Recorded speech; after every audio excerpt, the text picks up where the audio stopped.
Well, today I've had a lot of introductory words, in fact. But I'll start with the word of thanks. Thanks to the representatives of media, to journalists.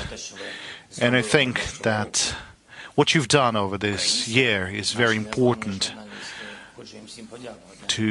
I'd like to express words of gratitude to these invincible journalists. Really, you've done a lot for the strengths of our nations.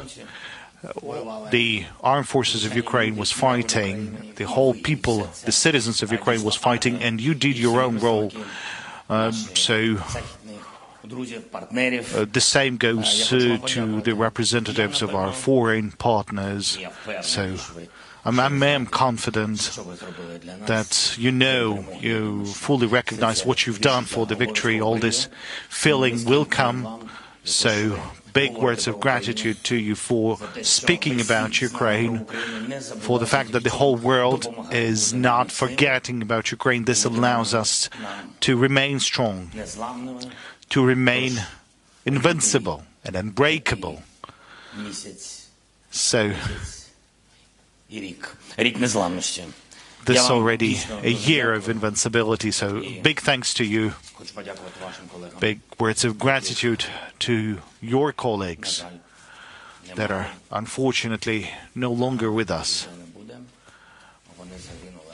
because they've died in Ukraine. We have people like that, representatives of your very important profession. So I guess it would be fair to recognize all those people with a minute of silence to those that we all remember.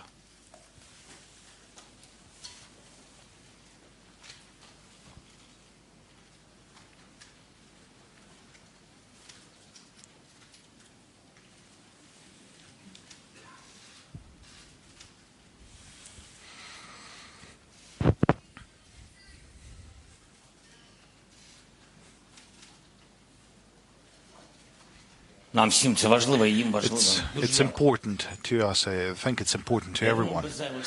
Now, I think we can start talking. Yes, don't forget to raise your tablets and introduce yourselves when. So, Christian, please, CNN. Okay.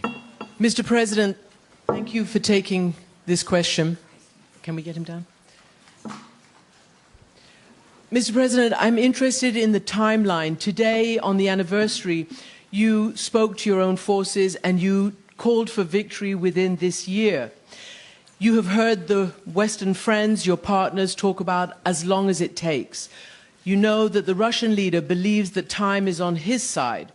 Why do you think that it's possible by the end of the year, and how do you assess the meaning of as long as it takes from your Ukrainian perspective?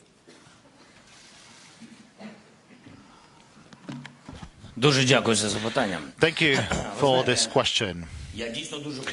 I really want, and I think that every single partner, everyone, will remain strong, will remain just as a fist. If all of our partners are united for the sake of our victory, because that's a victory of values, if all of them will remain committed to their words, to their time frames, and that's not going to be just talking, but we've already shown ourselves as strong partners, and there's evidence to that. So should all of us do this important homework,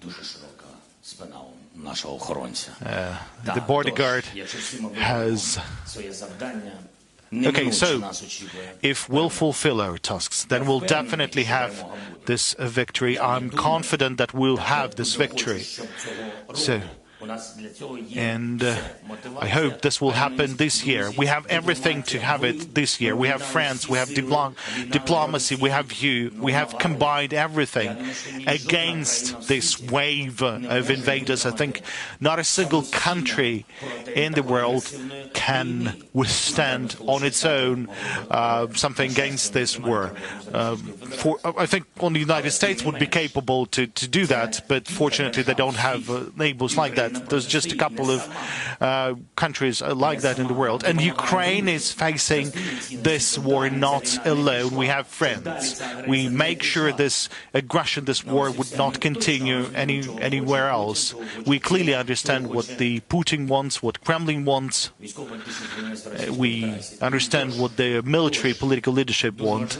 So it's important for everyone to focus, to stay working in their own places, and that's it.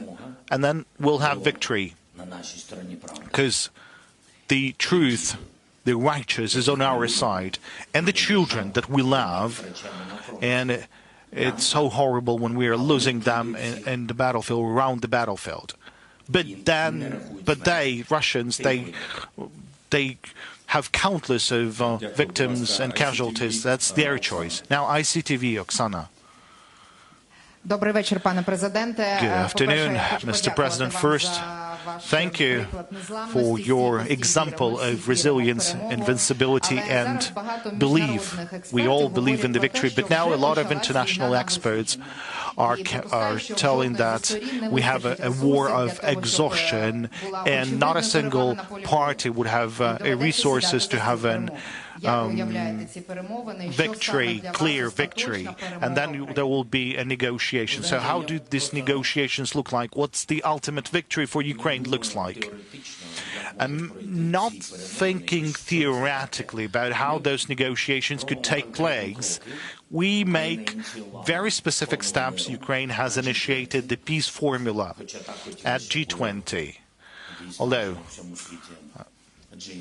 we would really like to have it G19 and not G20 in the world.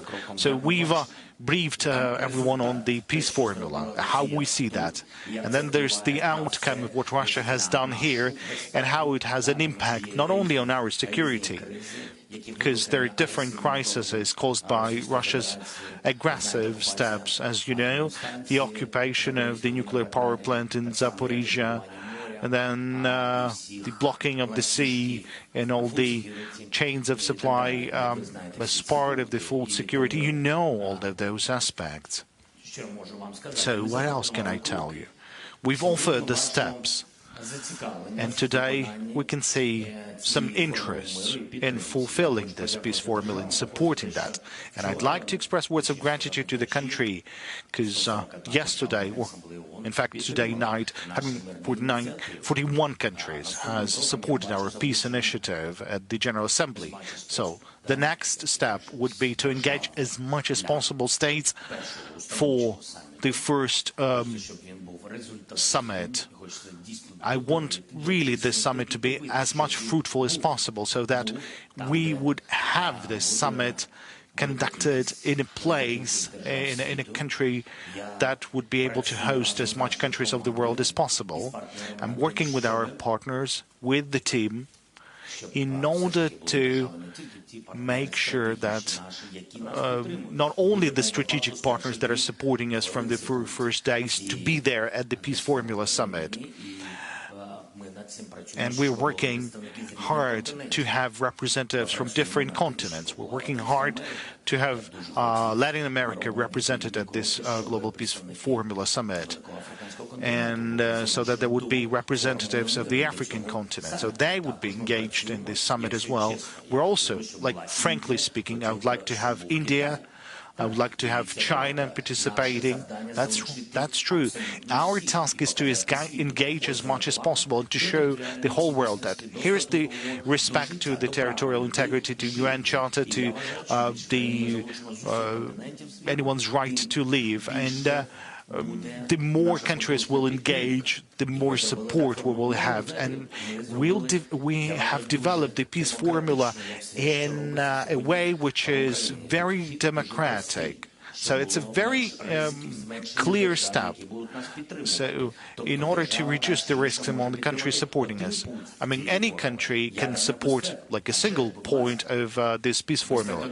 They could support a nuclear safety, the environmental safety, and you know how many mines are there around the territory of Ukraine. That's why there is a lot of steps that we've offered. And there is also kind of a step that means the bringing of peace, because we need the security guarantees. And this is something we need, like a security package for Ukraine, for Ukrainians. And already we can see that this is the war that has a very significant impact. So security guarantees for the whole Europe. So when there is this fulfillment, and then there is this respect to the international law and to the ordinary people and to the people of Ukraine. So if that would be fulfilled, then we'll get a diplomatic kind of an end of this war. But until that moment, we need to fulfill all these points of respect.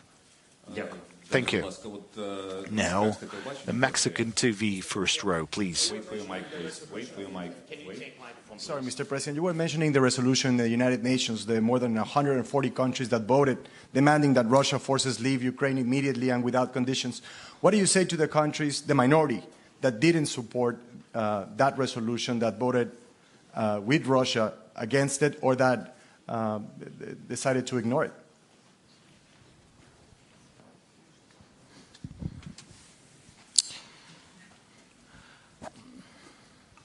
Now,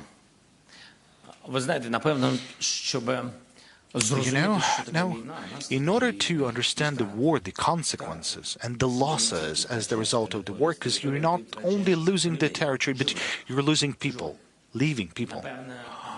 And if you're not at war, if you haven't ever lost anyone, then it's hard for you to understand what's happening. What sort of pain is that for everyone around you? And it's hard to spread this information. And this is why we are working every day in order anyone to understand the consequences of the war, not through having this war, because it's painful, it's a weak position, because you're somewhere there.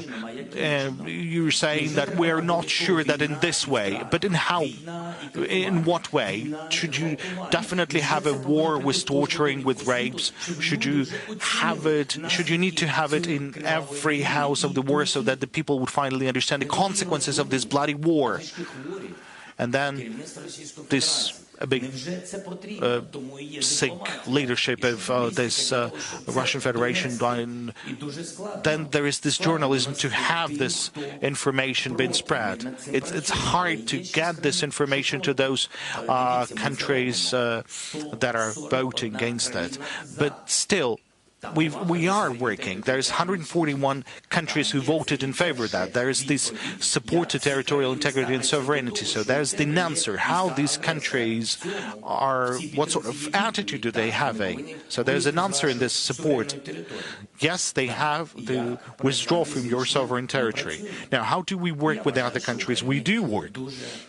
And I believe that Ukraine really needs to make steps forward, like towards the African countries. I think we worked not at a sufficient level. We didn't pay sufficient attention to the African countries. That is why we have a special program initiated by Ukraine. We are increasing the number of embassies in the region, and then look at the Grain from Ukraine initiative and other initiatives on food security. So this is what you need to do. A daily investments in peace.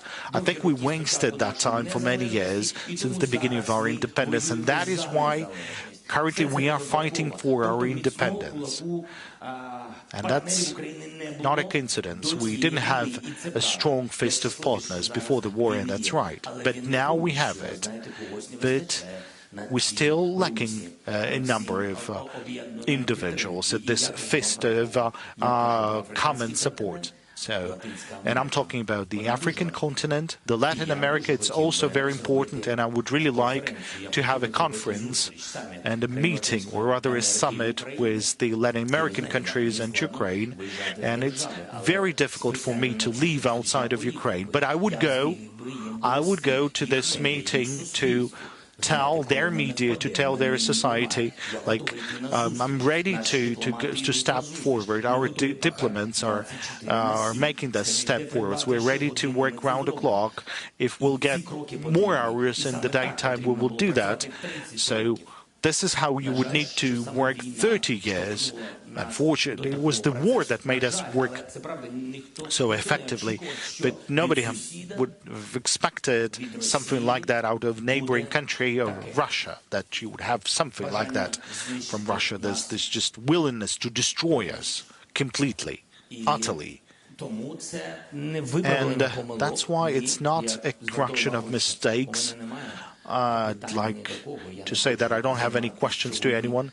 I don't want to deal with that part of the past.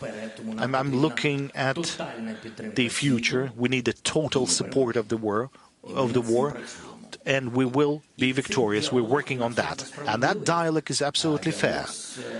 This is a dialogue with many countries. We've worked on the unification of the European countries, and there's not only the EU member nations, but other countries, countries with different status, with neutral status, and we've worked in order to change this neutrality into the non-neutral status to war. This is also very important. We've worked on this every day, a lot. You have worked on that, and the armed forces have worked on that, because the victory is on the battlefield. That gives confidence. Nobody likes losers, however hard it might sound, but that's the truth. Everyone wants to be victorious, and everyone has to work, like inside the country and outside the country. That's the only way to victory. Thank you so much. Thank you. Dear colleagues, Yalta European Strategy, Sir Jeffrey Nice, do you have a question, maybe? First row. Do I need a microphone? Yes, you do. Thank you very much. Mr. President, those fighting for your country, led by you and you, have put you on moral peaks, not just high ground, from which you can make requests or demands of the Western world, whose methods of accountability for war crimes are unsatisfactory, incomplete, and very, very slow. Will you, for yourselves, and also for us, push for reform of those systems or additions to them that will ensure there can be, because this is in your country's interest, the earliest possible and conclusive determination of where moral right in this war is and where moral wrong is?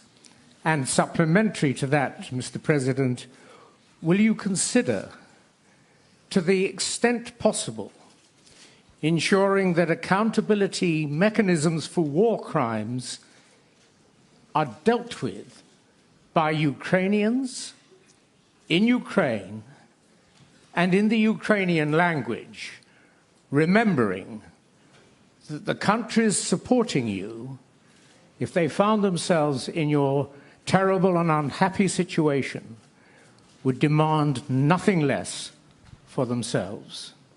Thank you. Thank you for your question. It's a quite complicated one, but actually it had all the answers in it. It is very profound. And I know there are a lot of risks as far as the peace formula is concerned. Regarding the institutions, first let me speak about the tribunal. Everything starts with political unity. The United Nations platform might not necessarily be a universal one, but there's nothing else that would have more countries that could be politically united. As of now, unfortunately, I don't think there's anything else. And we can support the setting up of the tribunal to hold Russian Federation accountable for war crimes. And we're also working on the mechanism to compensate all the damage caused by Russia on the territory of our country, to our country and to our people. This is a major effort. We're working on it. The diplomats Office of the President, Mr. Austin, Mr. Yermak, Prosecutor General, the Office of the Prosecutor General. Everybody is working hard every day to make sure it is up and running. This is a very sophisticated mechanism. And actually, I have to say that other countries, they are cautious, they are afraid of setting up tribunals. You might understand why that it is. It's a matter of responsibility. But before you go and establish something in your country, you need political will and unification. And UN has been very useful in that respect because any government, country or leader can receive support to that process, and we're working on that as well. We are convinced that the resolutions will be supported and voted for. We're working with certain countries that we see as crucial for the matters of tribunal. We see them as leaders. This is actually the Netherlands. We're working with Mark Rutte. We're working with Mr. Rishi Sunak from the UK, with other countries as well. We are thinking about the compensation mechanism. There has already been a few steps already, and our Baltic friends are very helpful. And Baltic Trio and Poland, they have been supportive along the way. They are supporting us with everything we ask for. Why is it so hard? Because, well, to address the first part of your question, these institutions that you referred to were set up a long time ago. They haven't been through this type of immense aggression, and this bureaucratic system does not give a clear answer to the question of when the justice will be served, when fairness will happen. And for those who lost their homes, the economy, everything, they want justice now, and it makes sense that they want justice and fairness. We have specific examples. We were working on the matter of prisoners of war, and Andriy in particular, and other colleagues, they were taking a great care to check the condition of the prisoners of war. As you've heard, there have been tortures, and now the Red Cross, it's an international institution, they didn't manage to the prisoners of war to check their condition. Are they hardworking, insisting? No. We were insisting and working hard. We were doing our best, paying immense effort to get our men and women out. But to this day, we do not have access to the prisoners of war. And this year, the year is a year of the full-scale war. But we have to remember that the war began in 2014. And we know that there are 125 Crimean Tatars that are political prisoners. What is happening to them now? I remember early into my presidential term, we were returning people back to Ukraine, some political prisoners. Everybody thought they were held in Moscow, but that wasn't the case. They were very, very far in the regions. And it was only thanks to Ukrainian, to the ombudsman, etc. And we worked with the OSCE way back when there were attempts at the Normandy format. The OSCE had to verify a lot of matters related to the security issues. It was very, very hard. There was a matter of authority of power. And, you know, I am tired to hear one answer from many institutions. They keep saying, we don't have the authority to do it. So no universal mandate, etc., etc. But nonetheless, the UN, headed by Antonio Guterres, well, in us, we became more proactive. Guterres came to Ukraine, and we helped organize the corridor to transport grain with help of Turkey. So being persistent and being committed to change institutions is what helps. Actually, this war helps highlight weaknesses in Ukrainian institutions, in the EU, on the continent in general, and international institutions as well. And how do we change them? A different security infrastructure will emerge after the victory in the war. Somebody from Ukrainian media, LBUA. Thank you. Good afternoon. Mr. President, you mentioned China and its views not very pro-Ukrainian. China came up with its peace plan this week. However, we're seeing some actions by China, not very pro-Ukrainian, and we also heard some allegations that China might be supporting weapons to Russia. So what do you think about China's position? Well, I don't think that was China's peace plan. It was not a declaration or resolution. I think that China spoke its mind about the matter. And I actually said it once before. China started talking about Ukraine, and I think this is a good thing. But it actually begs a question. What will these words be followed with? Because the steps that are to be taken, this is what's important, and what these steps are going to lead to for us. Because he's talking about us, China is talking about us. Territorial integrity, well, I think what they are saying looks like respect for territorial integrity, doesn't mention the country, but it's our territorial integrity that has been breached. Nuclear security was mentioned as well. I think this is in line with the interests, global interests, and Ukrainian interests. There are some things that make sense to me. There are things that I disagree with, the entire world I think disagrees with, but nonetheless, this is at least something. And I think that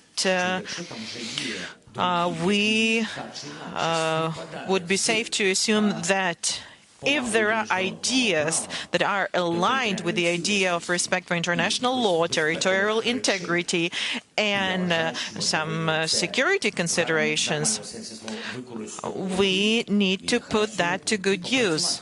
We need to work on that with China. Why not? Our task is to get everyone together to isolate that somebody. Next question from Azerbaijan.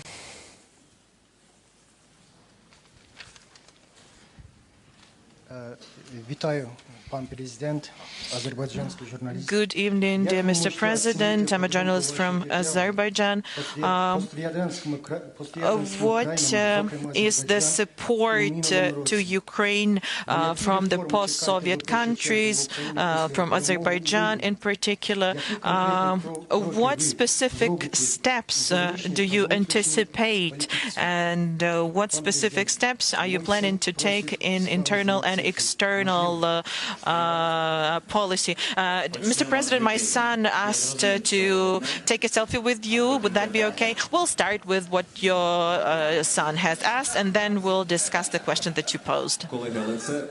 Dear colleagues, but this is a bad example. Please, please don't be doing that. So your question was about my assessment of Azerbaijan's support. Well, actually, the answer is in the question. If an Azerbaijani journalist is asking a question in Ukrainian, that means he has made a choice between Russia and Ukraine. Thank you for your support. Thank you. Regarding President Aliyev, we are in touch with him. We communicate with him. We are grateful for support that he's extended to Ukraine, and he respects our sovereignty. I think that's priority number one. He has respect for the territorial integrity of Ukraine. He thinks that Crimea is Ukraine.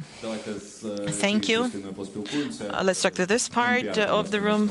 NPR, National Public Radio.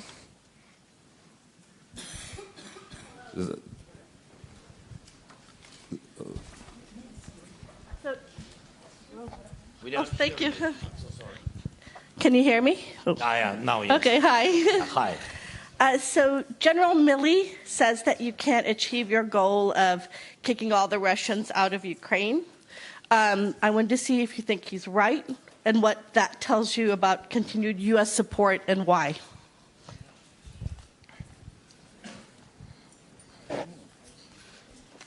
Дуже дякую. Thank you for this question. First of all, I know General Milley personally. We had a meeting, and I haven't heard that from him. I respect the opinions and views of the military, especially the partners that have been supporting us, that have been leaders in our support. If General Milley really thinks that, I think I would have heard that before. Secondly, support is everything. So if General Milley нашої держави, я думаю, він, а від нього це дуже залежить, він повинен пришвидшити постачання зброї. Мені здається, так повинно бути. Що стосується підтримки в цілому Сполучених Штатів, якщо ви не проти, я додам. Я вважаю, найголовніша відповідь приїзд президента Байдена. I think the most important was the visit of the President Biden. There's weapons, other things, and it's up to the President and Congress, but first of all, it's support of the public. And I saw that American people, they support us. During my visit to Washington, D.C., I saw people with Ukrainian flags in the street. So I know that the U.S. support is very, very important. And support is weapons, humanitarian assistance, etc., etc. That's one thing. And there's another thing, believing in our victory. And this is what President Biden's visit was about. And President Biden came to us. And General Milley hasn't been here yet. Sky News, Deborah, please. Thank you very much. Deborah Haynes from Sky News. Do you believe that Ukraine can achieve victory on the battlefield? Or do you believe that ultimately you're going to have to negotiate, maybe even compromise, maybe even talk to Vladimir Putin? And if I may ask a second question, please. Around 20 of NATO's member states have increased their defence spending or made pledges to increase their defence spending following the full-scale invasion of Ukraine last year. Would you like to see all 30 member states increase their defence spending, given the need to continue to support Ukraine? And that does include the UK, which has yet to do that. Thank you.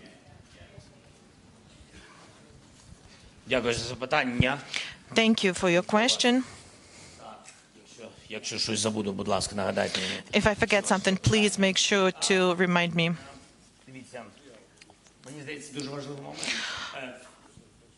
There's this important thing. 20 countries is a lot, but there are so many countries around the world who started to increase their defense budget. So this is a complicated matter and requires a complicated answer. There was a previous question: how do you reform institutional security globally? And you are talking about increase in defense budgets. That's the answer. The war in Ukraine gave rise to the resetting. Everybody understood that the systems are not perfect, that we need something more powerful. And I'm not talking about ammunition. There's a lot spent on cybersecurity, information independence, etc., etc. UAVs, IT, cutting-edge technologies. Everybody's clear that there's no cookie-cutter approach. Probably other expenses are increased as well, but bottom line is that what we're seeing now is the security system being reformed, and I think this is the right step to take. And everybody saw what we could expect from the Russian Federation. And this brings us to the idea of compromise and negotiations. And we all saw that nobody ran to buy flowers. Instead, everybody went to buy weapons. Nobody wants to develop business with the Russian Federation. More and more sanctions appear. Sometimes sanctions hurt, but everybody's clear now that they're making you dependent on Russian gas, and if you are that dependent, then you're gonna get cold eventually, because at some point they might start thinking that they want to have their people in your country, they want a part of your territory, and then people realize that we need independence, not just on paper. We need real independence to defend our people, because this is what that one person has done with independent Ukraine, who was a neighbor and even, so to say, a friend yesterday. So this brings me back to the first part of your question. After everybody saw that they kill people, that they torture people, and they're not even trying to hide their attacks. They're talking about nuclear matters. They decided to take Iranian drones and kill civilians. And those civilians did not have guns in their hands. They had their children in their hands. And seeing this picture of the world, do you think we Ukrainians could sit at this to negotiate with all of this? I don't know how to call that. We call this phenomena Russism. I don't have a better word to put it. So that's the answer. We need to start from scratch. We need to go back to what was violated. Our right to live on our land needs to be respected. Leave our territory, withdraw, stop shelling us, stop killing civilians, stop destroying our infrastructure, energy sector, potable water, stop airstrikes on the cities, stop killing dogs, cats, animals, stop burning the forest. So you go ahead and stop doing all of that, and only after that we'll tell you what format will be used to diplomatically put an end to it. Okay, now the Ukrainian Pravda, please, from this part of the audience. Good afternoon, Roman Krovets, Ukrainska Pravda. I'd like to go back to the major topic of this press conference, that's the year of the war. It's time for some intermediate conclusions, and my question is sort of personal. It's composed of three components. First, can you recall your personal, the most horrible day and the horrible night of the full-scale war? And second, we all humans, we can all make mistakes. Now, what's your biggest mistake over the period of the full-scale war? And third, who, over this period of the full-scale war, among your team, who sort of disappointed you? Thank you. Okay, I'd like to start with the one who disappointed me. Sorry, because who disappointed? All those who left on the 24th of February, all those who left Kyiv, all those who were leaving cities and towns, all those who were supposed to fight for the country, who had to take care of the security of this country. So all these people have disappointed me. Now, my largest mistake, I don't know. I think there was some of them, because I'm working from early morning to late night. I'm a living person, and no matter how someone might think of that, so I make choices, so I am convinced that I'm making mistakes from time to time. What's important is that for me not to have any fatal mistakes, because I'm a guarantor of the Constitution, I'm the guarantor of the national security. So what's important is that I won't make any fatal mistakes. Now, with God's help, I've haven't made any mistakes like that. Now, what was the horrible day, or the horrible night, the most horrible night? Over this year, I think Bucha. What I saw, the moment we've deoccupied Bucha, it was horrible.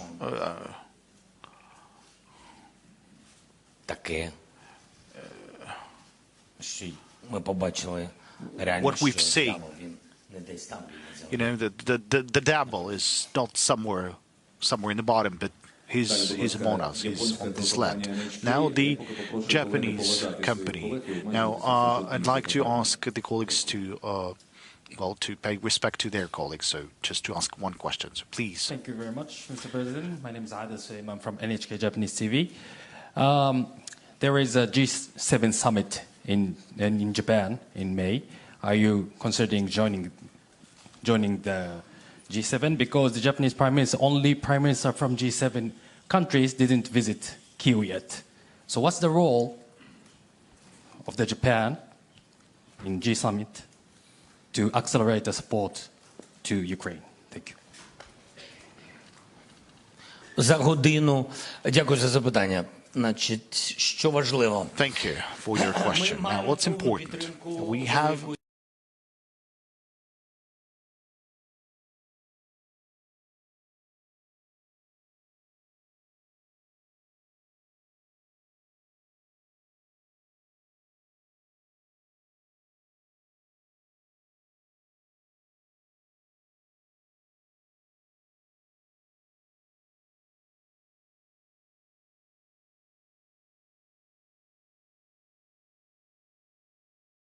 information will be sensitive. That now, talking about the support that is required to Ukraine and what the G7 is ready to provide to us, there's a significant package of support, and some support is coming from Japan. Let me concentrate now on Japan.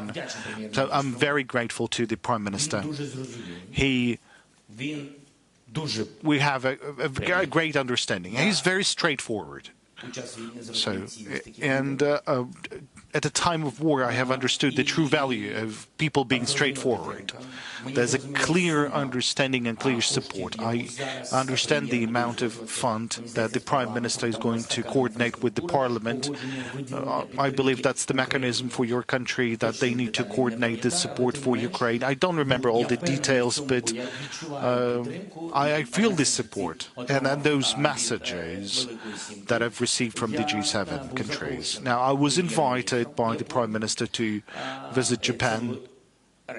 That was earlier. We've received those signals over the diplomatic channels. The Prime Minister of Japan has received multiple invitations to arrive to Ukraine. He accepted one of the invitations, so I don't know when he will come to Ukraine, but we are really looking forward to his visit, because Japan has provided very significant support to Ukraine. I want to assure you of that. And the role of Italy that has played in the EU. And, you know, there's a parallel in Japan playing a role in G7. I think somewhere after the end of this war, we'll be able to talk about this role, because that role is very crucial, it's very positive, and I'm absolutely grateful for this. Now, the CDF. Please, in that angle. Okay.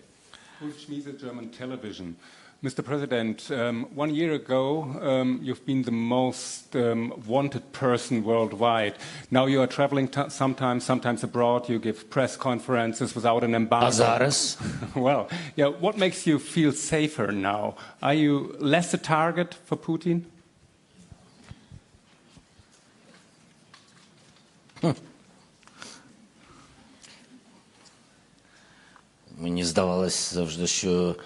I always thought that Germans have more information about Putin's thoughts than I am, but anyways.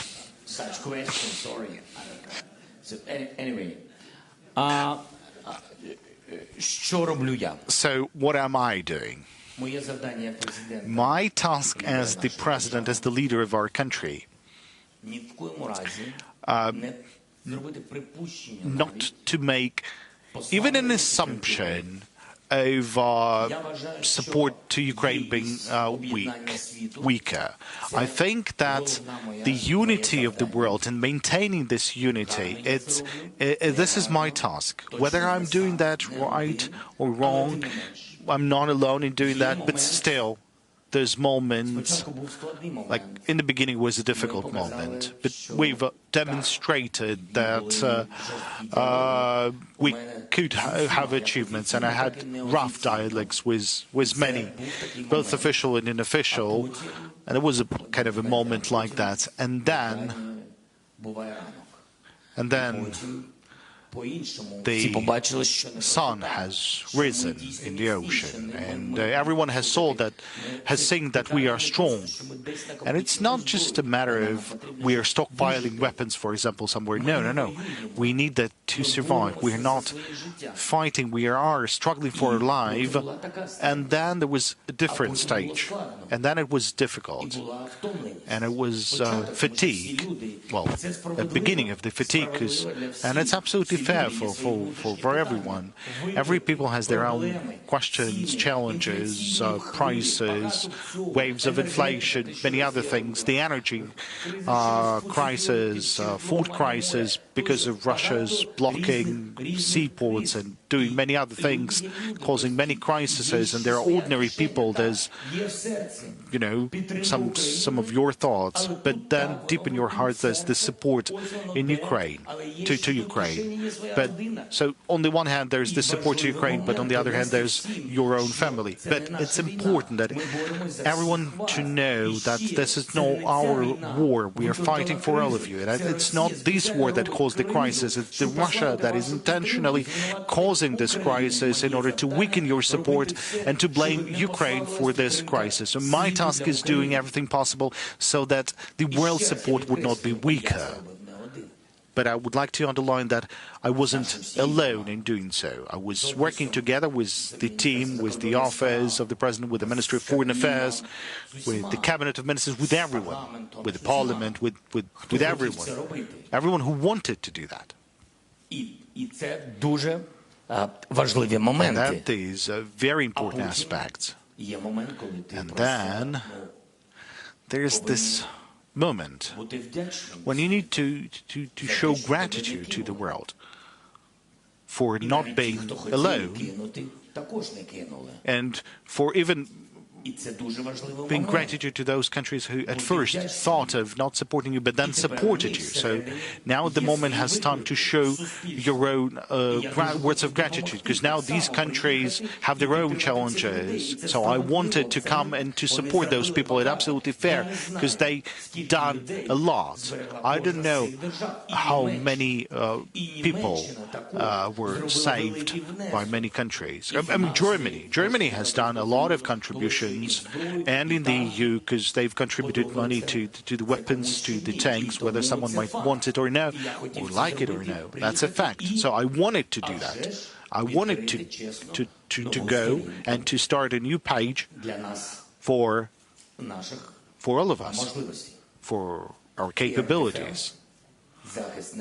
Air defense, aircrafts, tanks, long-range weapons. That's my task that I need to discuss one-on-one with the leaders. Now, 1FM, please, at the central row, central aisle. Good morning, good evening, Mr. President. Thank you for receiving us today. Emmanuel Macron, I'm a journalist from the French news channel BFM TV. Our President, Emmanuel Macron, said a few days ago that he wanted the defeat of Moscow, but without crushing Russia. Do you think it is compatible with a full victory of Ukraine? What do you think about this position? And if I may add a second question, you talked about the worst day of the war for you. What, on the contrary, what's been the victory you've been the most proud of, the most happy about since the beginning of the war? Thank you very much.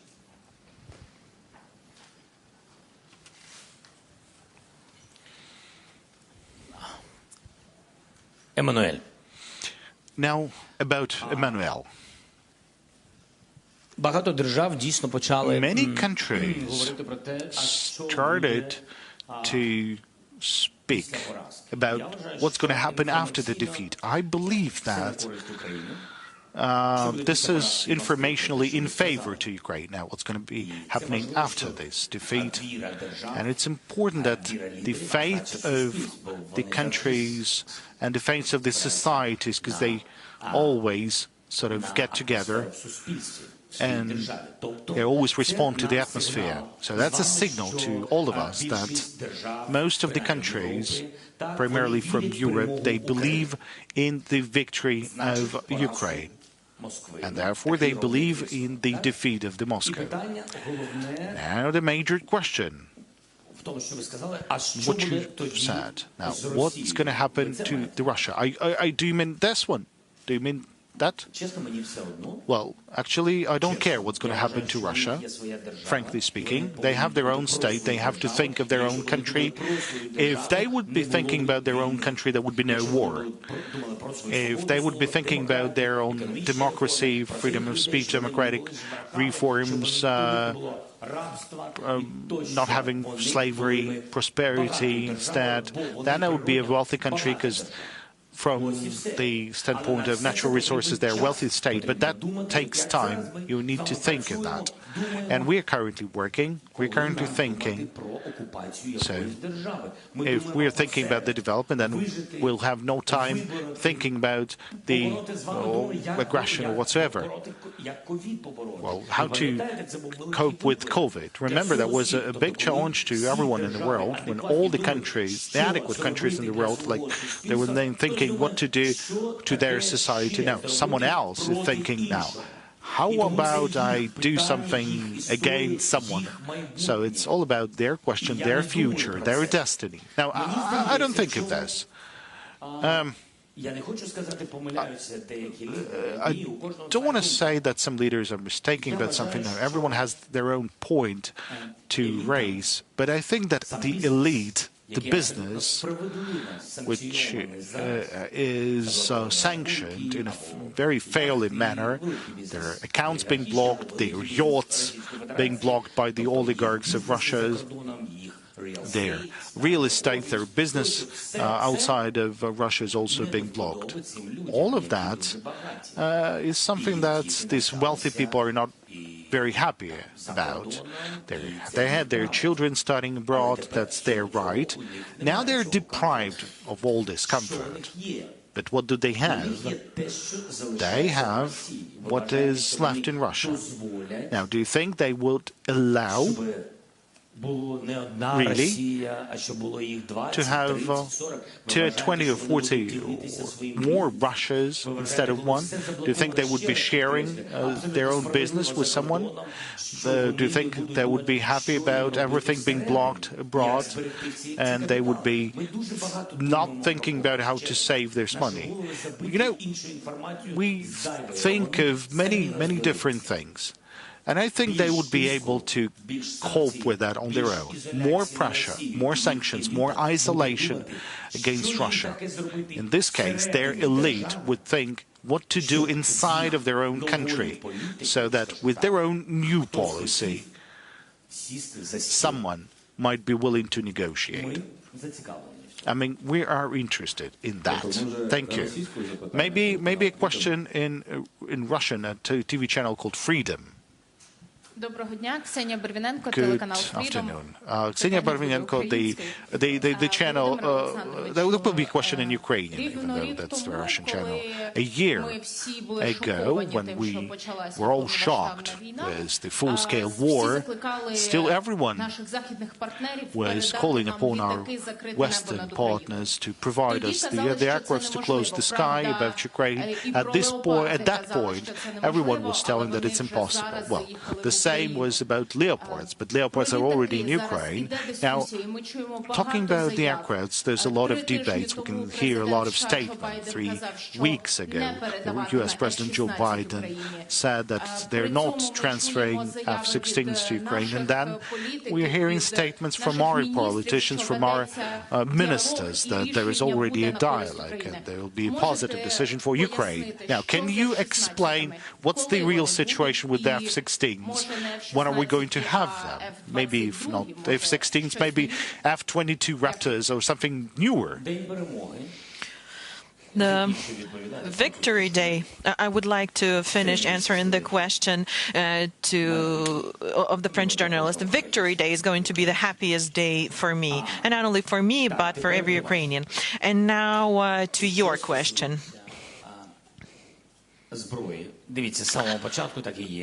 Regarding armaments,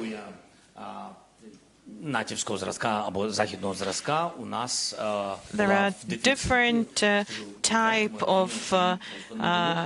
types of native weapons that we didn't have, and it's understandable because we're not a member of NATO. And I think it's a great accomplishment that we started receiving the 155mm caliber of artillery, HIMARS, so that was a victorious page in this war. It was very timely and it's very accurate and precise. Armored vehicles, we need them to protect our people. And there are all sorts of armored vehicles, BMPs, BTRs, tanks, and initially nobody even wanted to hear about the tanks. You were right. But then we found a moment, we found a key, and we did something. Last autumn we saw that we are capable to take back our land. The occupation of the Kharkiv region was crucial, as well as Kherson's deoccupation. Without that, we wouldn't have been successful in receiving new types of weapons. I believe nobody in Ukraine couldn't even fathom that we would have Patriots, but now we are receiving help.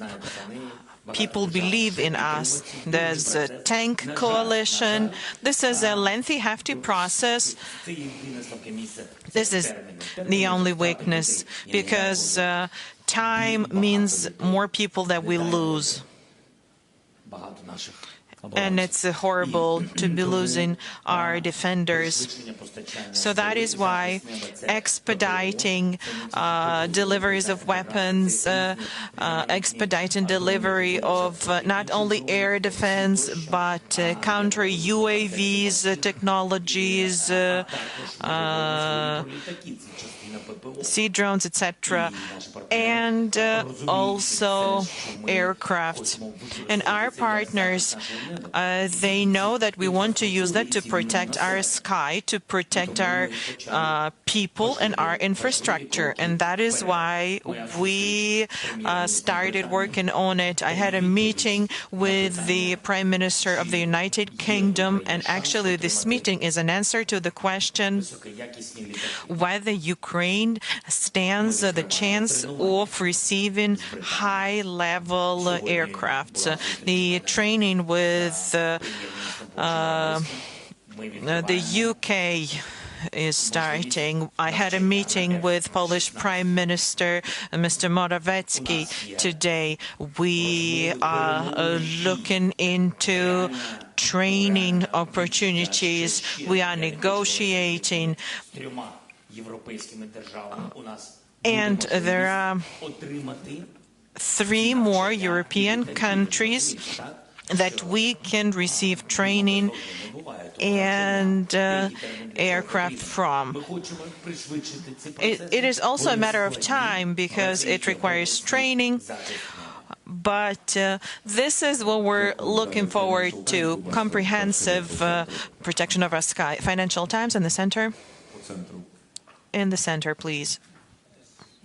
Julian Tet, Financial Times. A very quick question.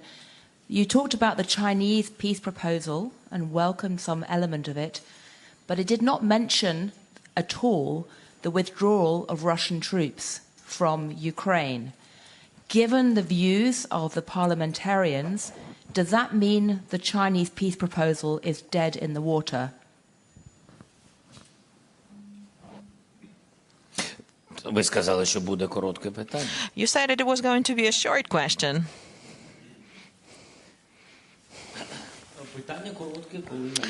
Well, it's only a short question when the answer is short. Well, everywhere where there's China, it's very hard to find a short answer.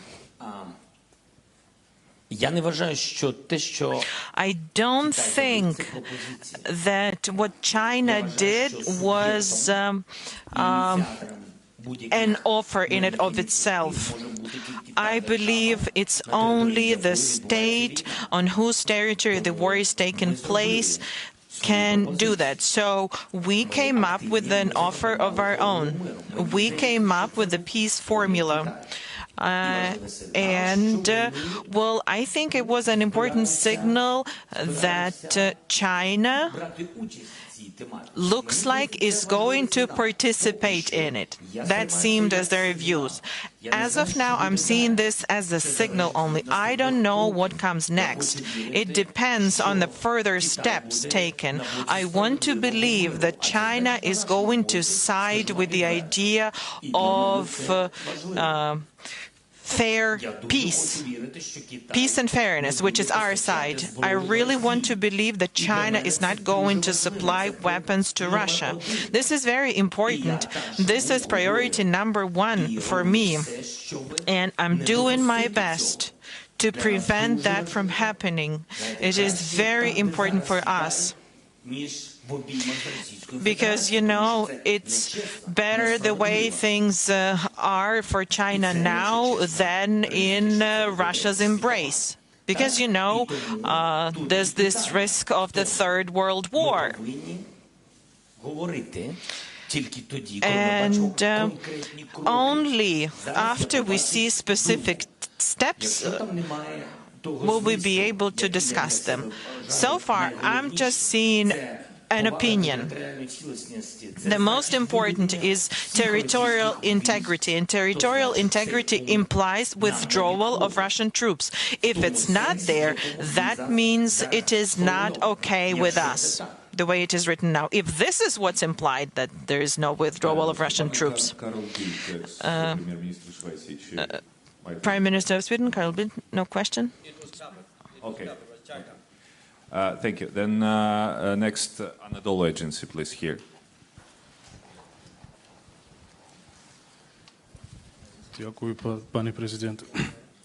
Thank you, Mr. President.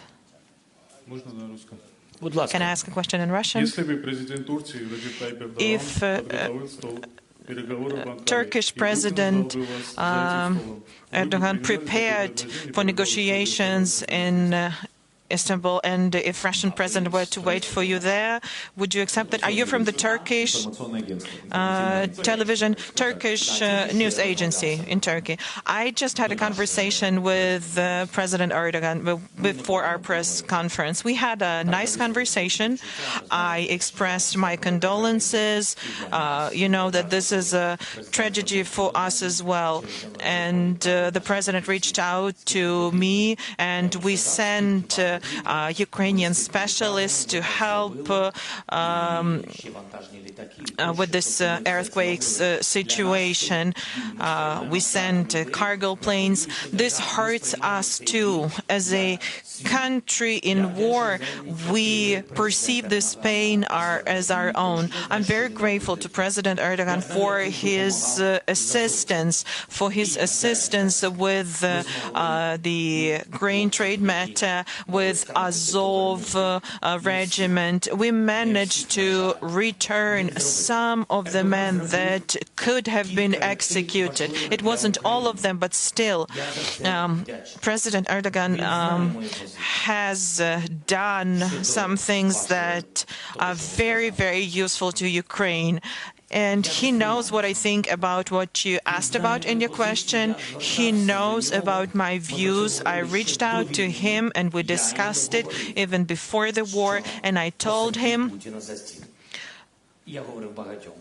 as well as I told that to many other people, I said to him, make sure Putin agrees to sit at the negotiation table. We cannot have a full-scale war happen.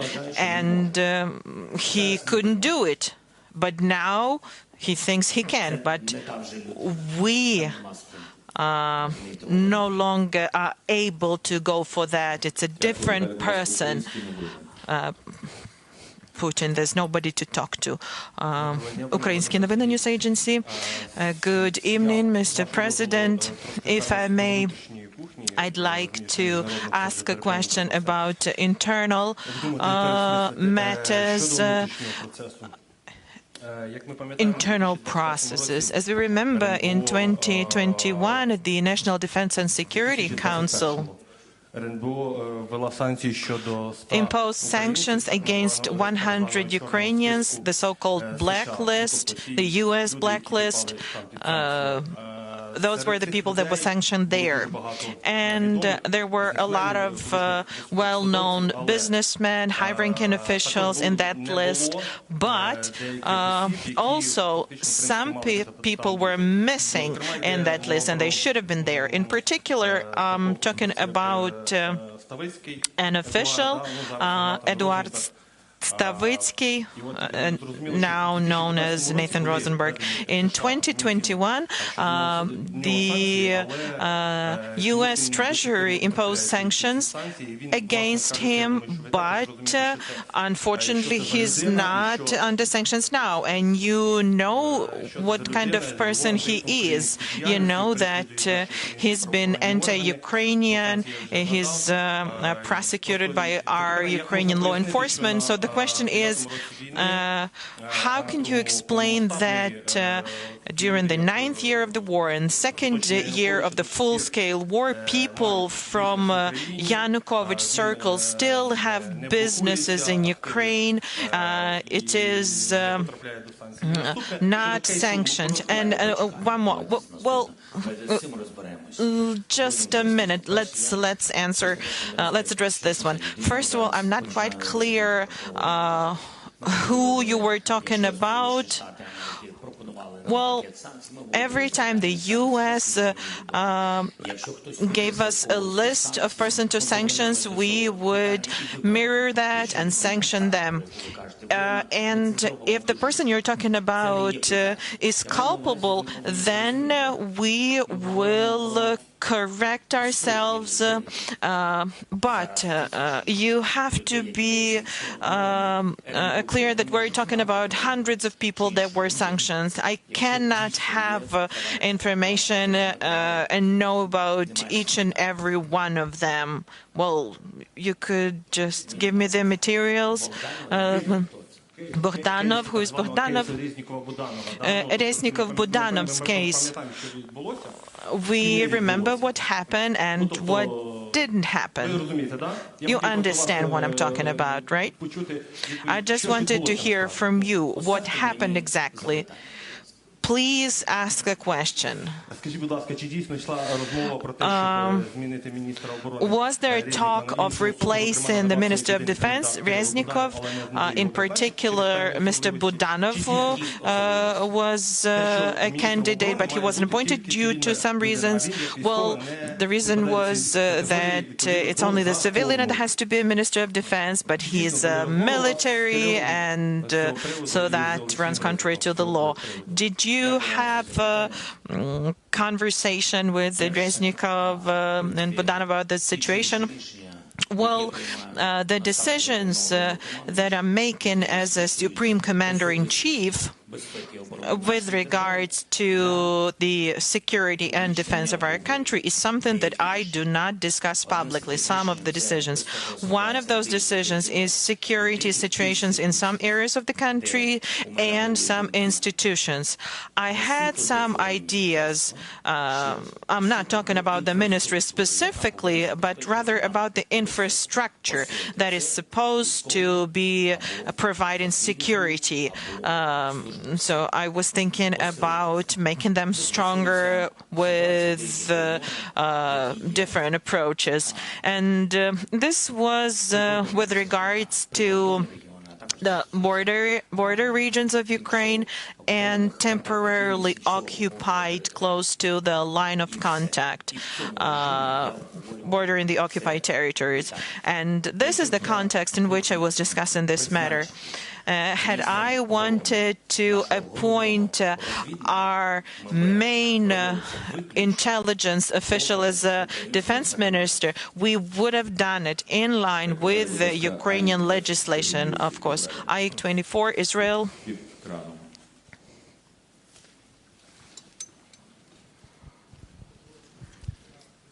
Thank you, Mr. President. Regarding Iran, you reportedly said last week to our Israeli foreign minister that Ukraine and Israel share a common enemy inside Iran, in the Iranian regime. Now, how does Israel help Ukraine in curbing the Iranian military aid to Russia, maybe with intelligence, maybe with know-how, and also, you know, these alleged Israeli strikes on Iranian military infrastructures, do they actually help Ukraine?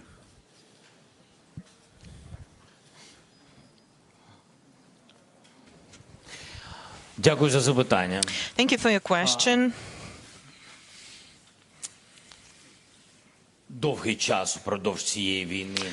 For a long time during this war, I was really looking forward to Israeli support, not only from the public, but also from their political leadership, from various institutions. It was important. Historically, Ukraine has had amazing relations with Israel, and there were various conversations at different levels with different officials, public and non-public meetings in different formats and in different places. And it was hard to change their position because Israel has quite an easy situation with relations with Russia, Syria, etc. But I really want them to be not a mediator, but I'd really want them to choose a side, Ukrainian side, because I cannot imagine Israel supporting war. Israel is a country that for dozens of years has had war, so I couldn't even fathom that. And I'd like to address what you asked about. I know I have all the answers to the question, but unfortunately I will not be able to share them here. I cannot jeopardize the improvement of Ukraine and Israel relations that has begun. SBS Australia and then SBT Brazil after them. G'day, Mr. President. Most of your allies have reopened their embassies here in Kyiv. Australia has not, citing security concerns. Would you like to see Australia's ambassador return to Ukraine? And if he does not, will it affect relations between Australia and Ukraine?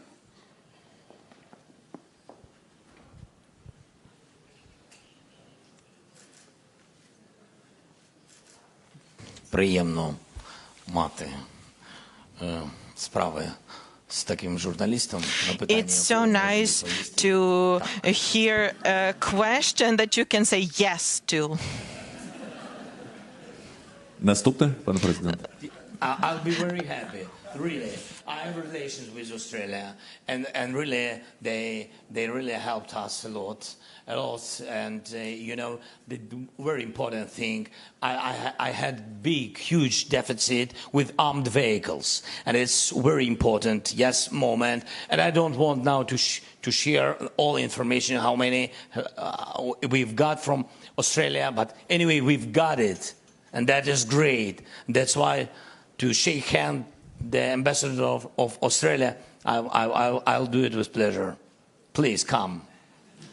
Come back, but on Bushmaster. We need one more. Далі, будь ласка, Бразилія. Brazil.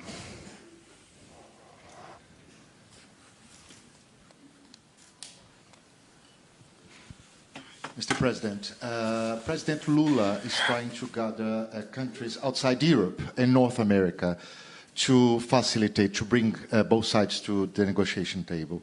Have you talked to him about this proposal? And you know that Brazil is supporting Ukraine in the UN, but has a different approach on sanctions, delivery of weapons and ammunition. What do you expect from Brazil, from another American countries? And when are you going to talk to President Lula? Дякую. Дуже дякую. Thank you. I've sent him invitations to arrive to Ukraine. I'm really looking forward to have a meeting with him. I would really like him to assist me and support me with a platform for conversations with Latin America. I'm really interested in it. I really appreciate some of the steps of Brazil, really, of supporting us, our territorial integrity and sovereignty. That is for us so important, especially now. Yes, and what I'm just waiting for our meeting, because you know, eyes to eyes, face to face, I will be more understandable, and I think Ukraine will be more understandable. That's it. Thank you. Now, Vipro from Netherlands, please. Mr. President, thank you very much. First of all, do you think in your lifetime you will see President Putin inside an international court, for example in The Hague, the international capital of justice? And second, you just met the Prime Minister of the Netherlands, Mark Rutte, and you talked about the delivery of F-16s. Is it correct, that's what we heard, that Ukrainian pilots will be trained to fly on the F-16s, for example, by the Netherlands? Well, it appears that both the first and the second question, it all depends on Mark Rutte. I mean, the situation in Hague and the possibility of providing us with aircraft. So, I believe that it's important for Ukraine that we have a very good personal relations with Mark. We have a very good relationship with Mark Rutte. So it's good for Ukraine. Thank you. Okay, we can proceed. But looking at what you've said in the very beginning, yes, it's important to, well, to settle this matter with the accountability, with justice till the very end. I mean, having killed so many people, so many civilians, so you can't just have the situation at a stop, as we can see from different political proposals, like searching for a way out. Look, there are so many people being killed, and here is this leader of Russia, leader of a great country, and they have to take responsibility. I mean, it's not a child. It's not a child who broke something and you can simply forgive that. And I think then there is the different age when you need to be responsible for the crimes committed, to stand trial. Because, you know, there is a room for jokes, and that's something you would like to watch with popcorn, but that's only if that would be funny. But that's a tragedy. There's so many people, civilians killed, and that is why you would need to take responsibility for what was done, and I sincerely hope there would be this responsibility. This photo, these are the sunflowers of the location where MH17 was down in Ukraine. As you know, many Dutch people were on board of that plane, as other nationalities. Have we got a common goal to get President Putin in front of judges, because Dutch investigations found out that President Putin decided to down MH17, as he has decided to go into your country. And the Dutch photographer wanted to give you this photo of the sunflowers on that location of MH17. Please keep your photo, and we'll take it after the press conference. No. After the press conference, please. But I know, you know, I had so many different presidents from different countries, and always they said, our bodyguards or Sergei, they said after, and you will see something after, but I didn't see yet. You know, that's always like this. So thank you that you showed me. I will remember. I will remember it. Yeah. Що стосується, послухайте, в чому сила, я вважаю, main strength of Rutte and your system, and what's the strengths of the results and the outcomes and the court rulings. I believe that Hague and Netherlands and Mark, this is something we've talked about today, that the justice, it's very hard to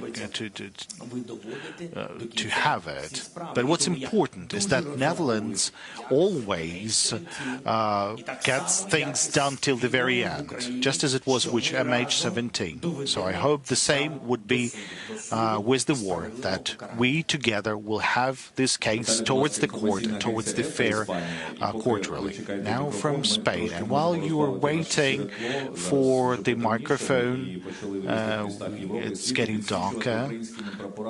Now, and different countries are now illuminating their buildings, and we can see Madrid, while they will have questions from Spain. I would like you to comment on the Spanish support that yesterday our Prime Minister promised that maybe he will send 10 tanks, or he will consider sending 10. And which role can Spain play in your goal to get closer to Latin America? Thank you.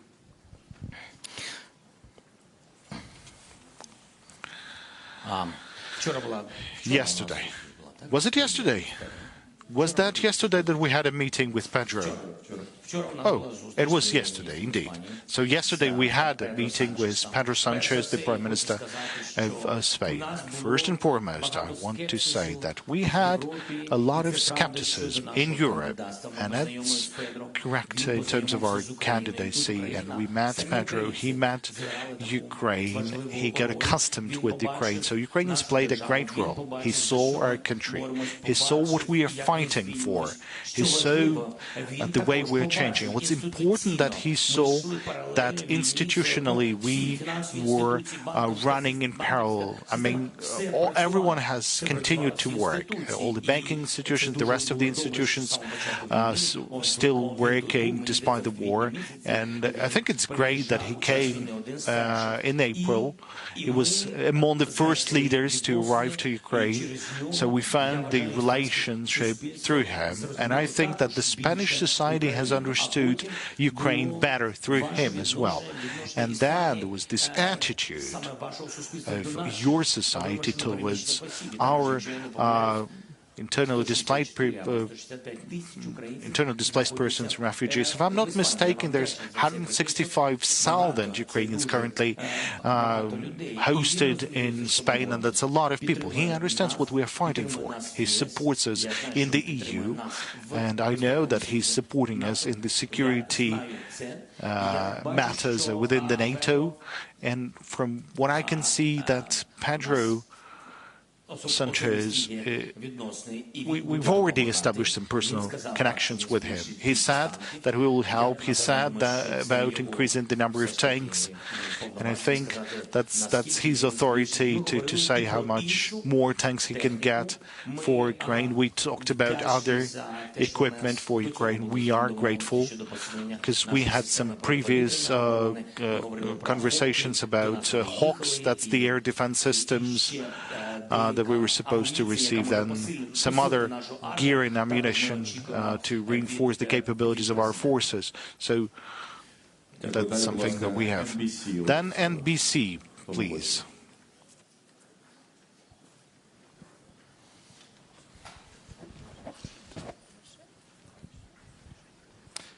Thank you, President Zelensky.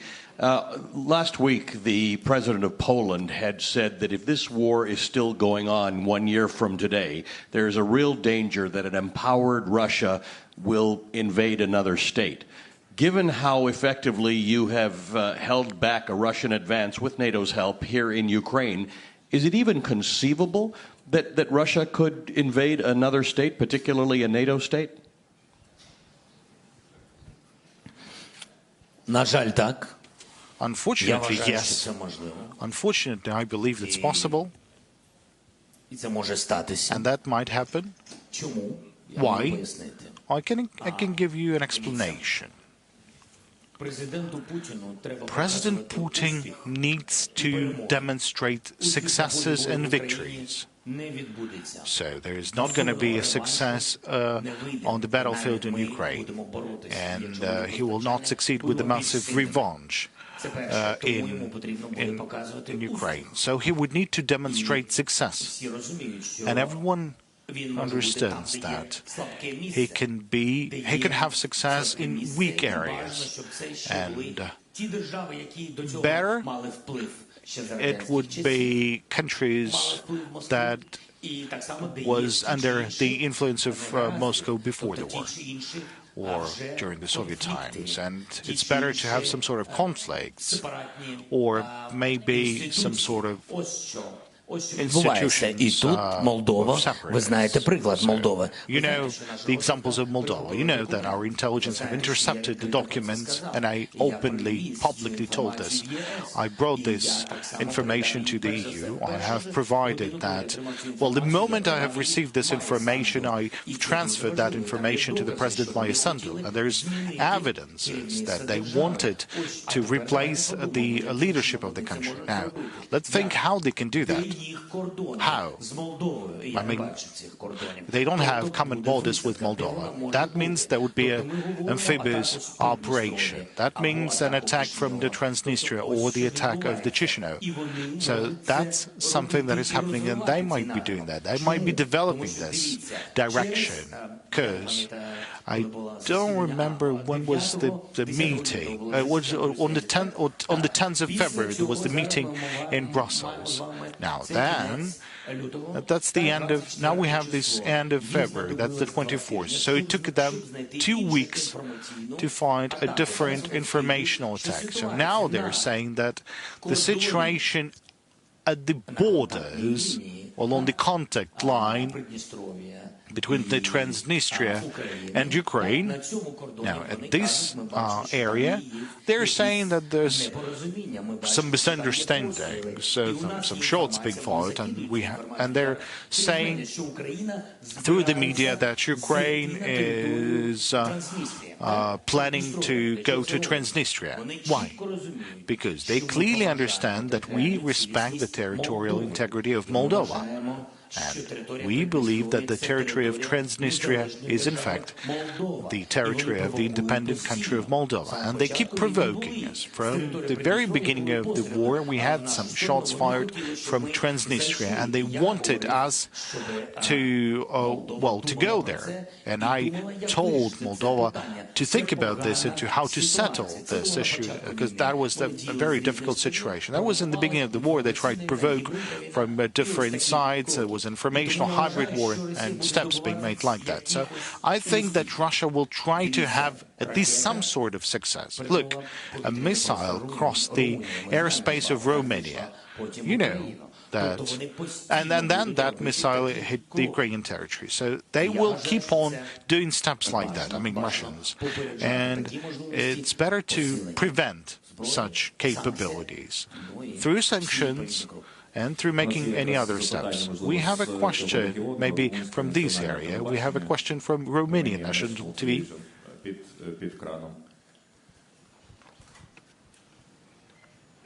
Mr. President, wait for your microphone, Mr. President, please. If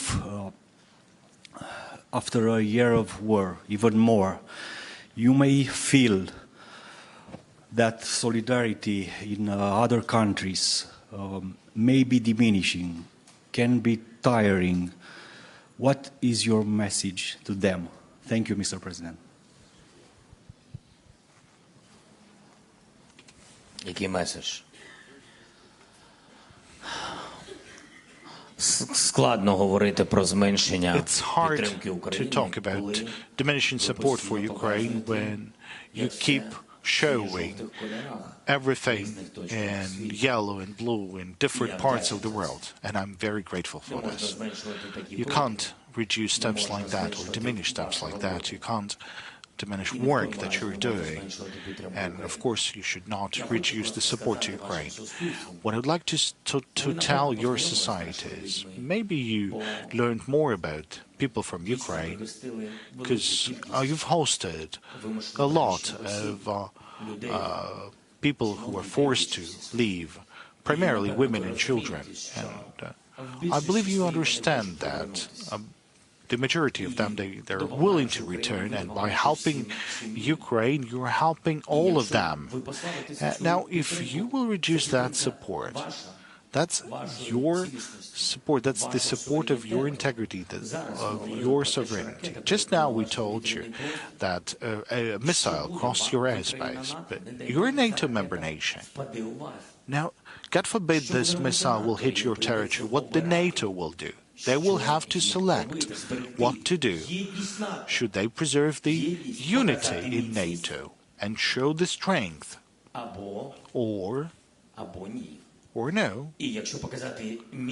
Now, if they would need to show the strengths, they would need to search for the response options, different ones. I'm not deciding that. We're not a NATO member nation. But I want my voice to be heard not by the NATO member nations, but the societies of these countries. These people, the ordinary people. Ukraine has no right to fall just for the sake of preserving or defending the European continent from the horrible war. Because I believe that Russia may proceed with its actions. Now, look at the countries where they would like to have like an influence, just like it was during the Soviet times. Where did they have their KGB? Where did they have their armed forces being deployed? Now, let's analyze where they might be happening, and you will understand that this will be a chaos. We cannot let this happen. Now let's have a question from Suspilne, please. Thank you for this possibility. Mr. President, surely you know that thousands of Ukrainian children have been abducted and deported from the occupied territory, from the destroyed cities. And this is an unprecedented situation when so many children have been abducted. And they were forcibly kept in the boarding houses, boarding facilities. So I have a very simple question. How and when we will return those children? Are we making some steps now? What can we do with the help of the international organizations and our partners? Thank you. We cannot take the children back by force because we cannot enter the territory of Russian Federation. No global institutions can do that by force either. They cannot do it either because they don't have a mandate or because Russia doesn't want to let them in. So what we can do, we can exert pressure. There's going to be United for Justice conference in Lviv, and there will be Prosecutor Han invited high-ranking leaders, prosecutors, international organizations, and different solutions are going to be discussed. Sexual violence tribunals, kidnapping of children, crime of aggression, etc., environmental matters. So that's one line of work. Secondly, our ombudsman is working. We have a coordination center that is working. It's very hard. Russians think that they didn't steal anyone. They believe that they provided shelter for those who were fleeing Nazi. The children will return home, and there will be accountability for what was done. So that's it at the moment. We are talking to the leaders about it. It is important that this matter has become one of the most important in the agenda. It is being discussed with leaders in the European Union, and I'm convinced that the more we bring it up, the more we'll be able to locate those families, the places where our children are, the higher the chances that this helps. This is not just a clear path, a clear plan. The only thing that is certain is that we need to deoccupy our land. I don't think we'll be able to return 100% of the children as of now. But after our victory, the children have to come back home. ABC. Thank you very much. Thanks for the opportunity. Mr. President, opinion polls in the United States are suggesting that a growing number of Americans believe that the US is giving too much support to Ukraine. What would your message be on the anniversary to those Americans? Thank you.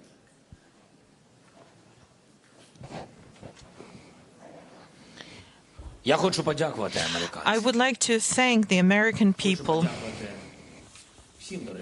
I would like to thank all of the American people that are supporting Ukraine, the Congress, the President, the TV channels, the journalists, and everyone that has been supporting us. And that percentage of Americans, as you've mentioned, is increasing. I can tell them only one thing. If they do not change their opinion, if they do not understand us, if they do not support Ukraine, they will lose NATO, they will lose the clout of the United States, they will lose the leadership position that they are enjoying in the world, that they are enjoying for a very fair reason, and they will lose the support of the country with 40 million of population, with millions of children. Are American children any different than ours? Don't Americans enjoy the same things as we do? I don't think we're that different. And I'm actually very happy that we have bipartisan support, but we keep hearing those messages from time to time, and they're dangerous. There are political leaders that are elected by people, and if this issue is raised, those political leaders need to be responsible and cautious because people are looking at them. Who wants a third world war? Would anyone would anyone be willing to accept that risk? The U.S. is never going to give up on the NATO member states. If it happens so that Ukraine, due to various opinions and weakening and depleting of assistance,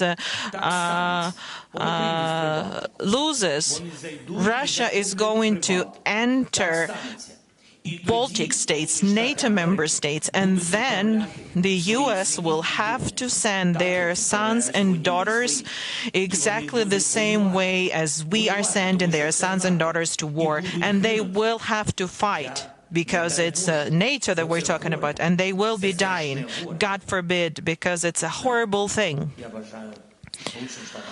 I wish peace and Ukrainian support to the United States. TV4, Sweden.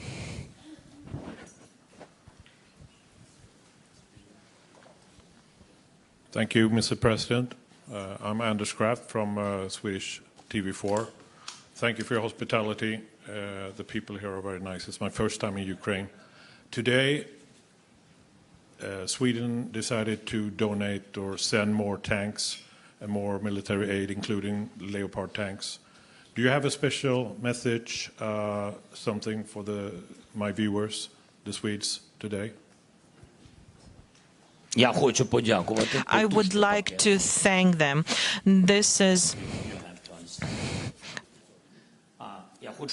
I would like to thank them. Genuinely, I'm very grateful to Sweden. This is a very powerful aid package. We are enjoying amazing relations with Sweden, with the Swedish leadership at various levels. And we have some very high-quality meetings and negotiations, and there was a very good visit of the Prime Minister And we are about to reach a very important decision. And it's hard work, so I wouldn't want to give details of it now, because we all need to prepare for that properly. But there's one thing I would like to say. You're doing a great job. It's a great decision that you made to become NATO members. And as you know, Putin managed to unite a lot of countries, people in those countries. And I'm very happy for you. I'm very happy for Finland, because it all means NATO becoming stronger. And NATO becoming stronger is not about stronger armies. It's about better security. So that is why we want to be a member of the alliance. We want to be protected. We want to be helping others. It's about collective security. So I'm very happy. There are some things to work on, and I'll be honest with you.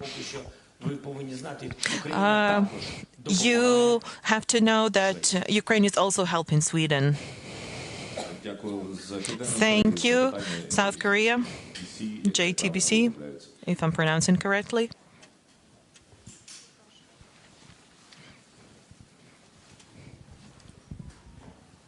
Thank you, Mr. President. I'm Hong, JTBC from South Korea, and I have one question. Recently, NATO Secretary General urged South Korea to allow direct armed support to Ukraine.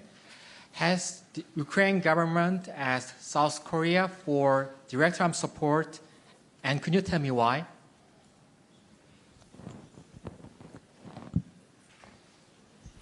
Well,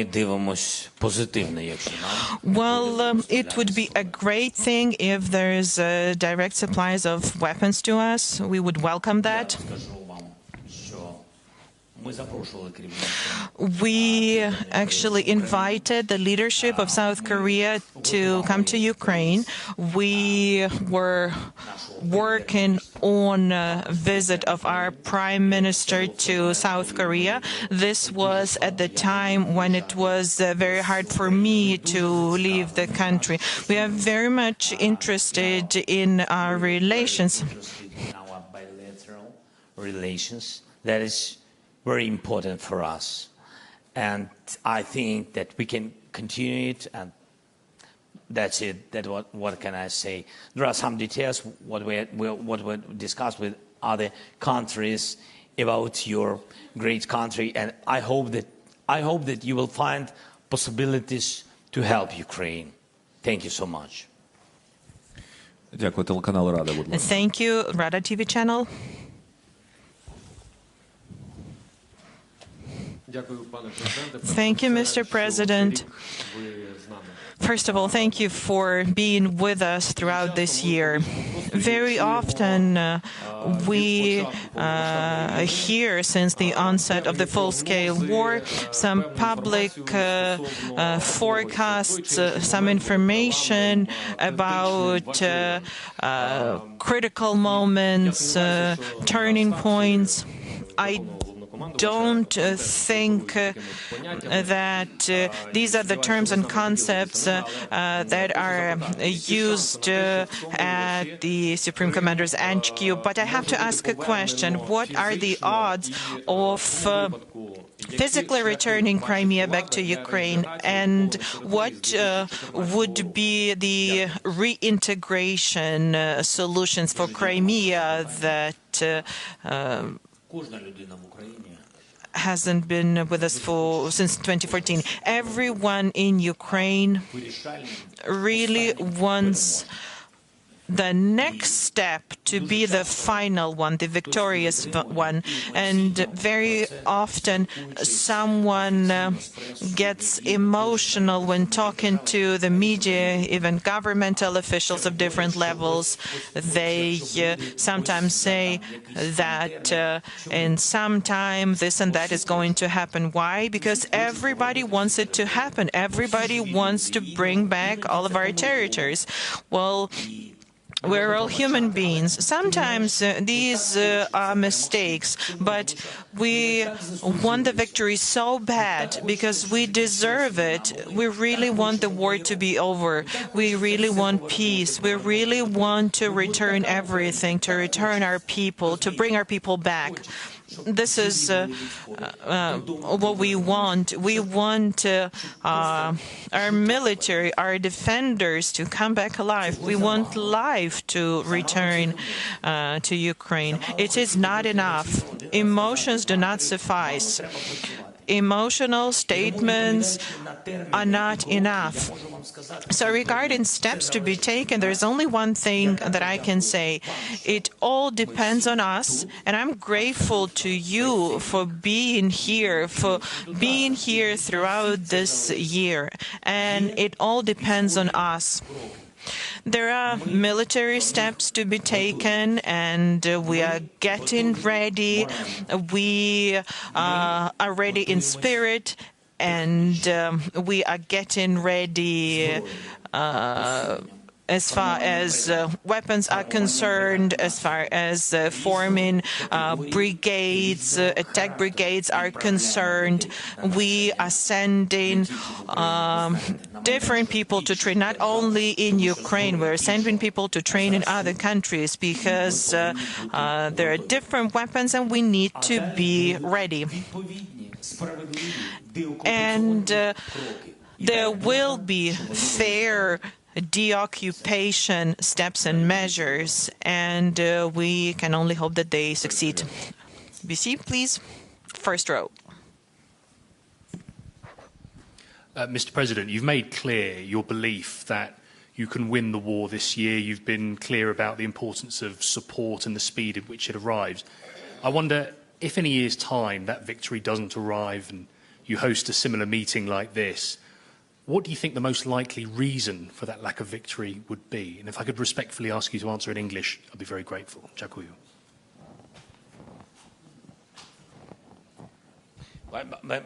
No, I can. But what the question was? What about if we can't? I mean that if we can't win. If victory hasn't arrived for you by this time next year, what do you think the most likely reason for that would be?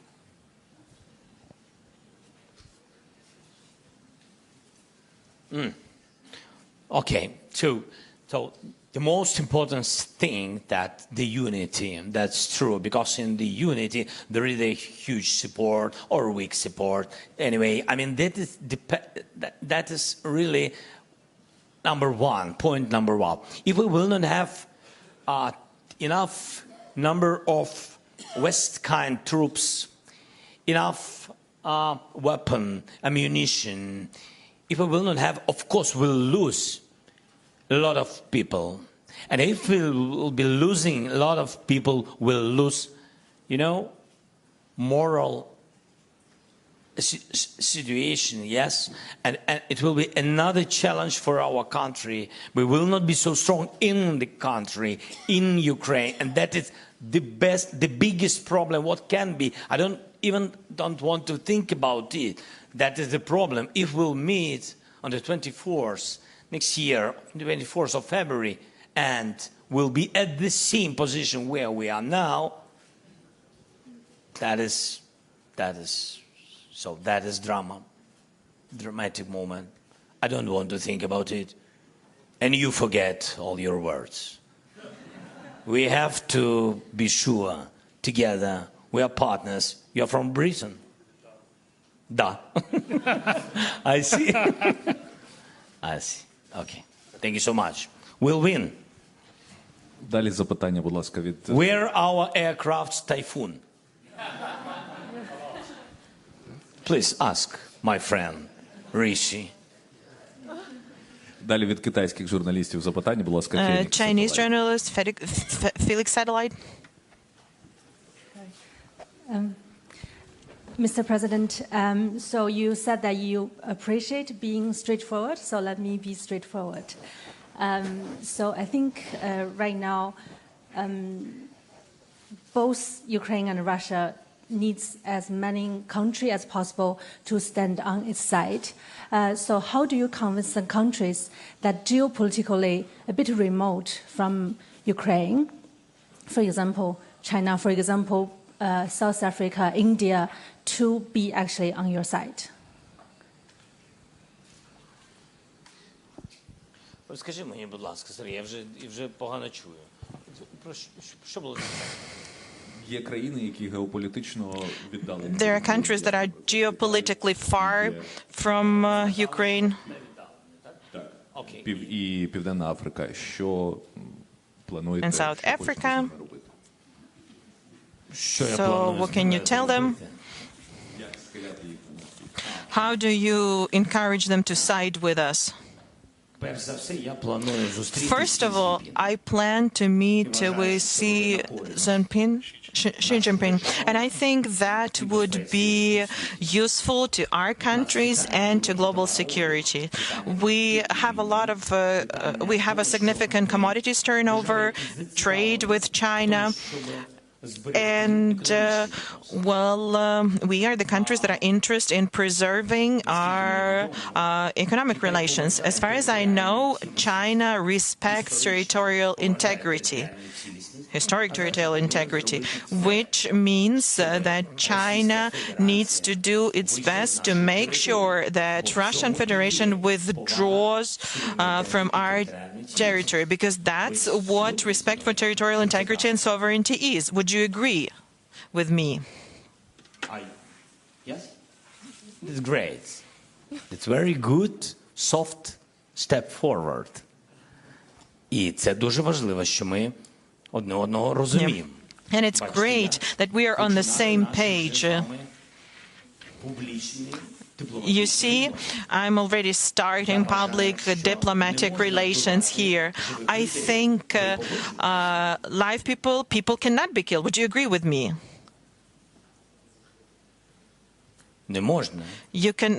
Living people cannot be killed. Civilians cannot be killed. Would you agree with me? I believe that a nuclear power plant cannot be occupied. It is dangerous for the entire world. Would China agree with that? Can you see that China agree? І я вважаю, що And I believe that we need to respect international law and UN treaty. This suggests that China supports Ukraine's peace formula. Would you agree with that? You see, we have so many common issues. We have to speak between us without somebody else. Okay. Thank you so much. Давайте далі запитання від So, Аргентини. let's have a question from Argentina then. Maybe the journalist will say that this country is also politically distant from Ukraine. We'll see. Thank you, Mr. President. I want to ask for a selfie, but maybe an exclusive interview would be great. Could be after We'll discuss it later. It has been said many times that this is a war not only about territory, but about two different ways of understanding the war. It's a war of values. Taking into account this difference, in which place do you think, in which place do you place the countries of South America, taking into account that Argentina, Venezuela, Mexico, they have some roots or some bounds with Russia? And this, I'm talking about the government, not the people, which is completely different. So this is my question. In which of these two ways of understanding the war do you place our countries? And if there is any specific support that you will expect from us? Thank you. Дякую за Thank you for the question.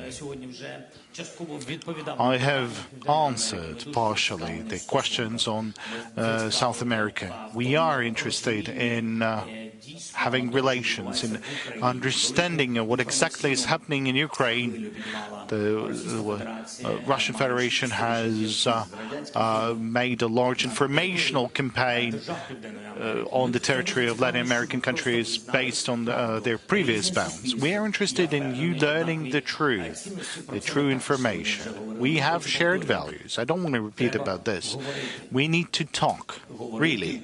We need to talk, and Ukraine has to talk to all the countries now, to all the countries that are not willing to support the destruction of the territories, the destruction of the states. We have to talk, because we're all interested in global security, because there are so many natural challenges. You can see what's happening around us, and therefore we have to think how to preserve the humans, the environment, the planet for our new generations, but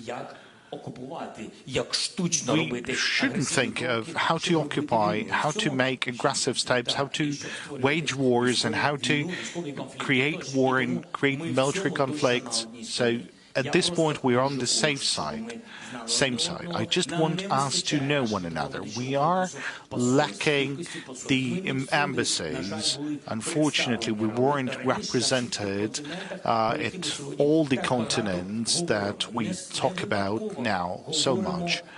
And we talk a lot, and this is not a coincidence. And answering your question, what role, what priority role is played? We believe you as equals. We treat you as equals. We treat you as countries that have a priority in terms of the relationship and building relationship. We can think not only about the security, we can also talk about things that are so much important to your business, to your people, anything that you might be economically interested in. Now the question from Reuters. I think it's in the other corner. Please. Max Gunder from Reuters. Currently, the United States still have not provided Ukraine with long-range weapons like ATACMS that Ukraine have requested. Now, does that make the deoccupation more complicated this year? Thank you for this question. I had a very frank conversation with the United States and with the EU countries, and that's one of the reasons for me to go to the EU and to UK and to the United States. Now, they know. You know, it's hard to kind of realize, based on the informational space, what was in Kherson, what was the deoccupation steps, why or where did they redeploy this 40,000 men, why the East has become reinforced. They don't know all these details, that the enemy was running. We were pressing them hard. We were making them retreat from one bank to the other bank, and now they're deploying the weaponry on the other bank and hitting our civilians. And we have to keep on saying and explaining that long-range weapons is about the protection of our civilians, because many partners, they have their own kind of thoughts in terms of supplying ATACMS and such powerful weapons. And by the way, we've agreed with the UK. A different kind, but still it's a long-range weaponry, and we had to work a lot, because there's different kind of realization in terms of Ukraine needs long-range weapons to fight or to hit targets on the territory of Russia. And there's, thanks to Telegram channels, there's different sources of information. There are institutionally represented in many countries around the world. I don't know why this is happening. In some cases, that's an informational policy of Russia, like a wave of disinformation or misinformation. Now, in some cases, that's internal fears that Ukraine could not be provided with F-16 ATACMS or others, because Ukraine would be hitting targets on the territory of Russian Federation. But I want to tell you publicly now, we are working hard so that people have understood that Russia has deployed their weaponry specifically at a certain range on the occupied territory in order to kill civilian population. Now, we need to hit those targets and defend our territory and defend our people, to hit the weapons of Russians that are currently located on the territory of Ukraine. We are protecting our own population. We have Kherson. I've explained a lot.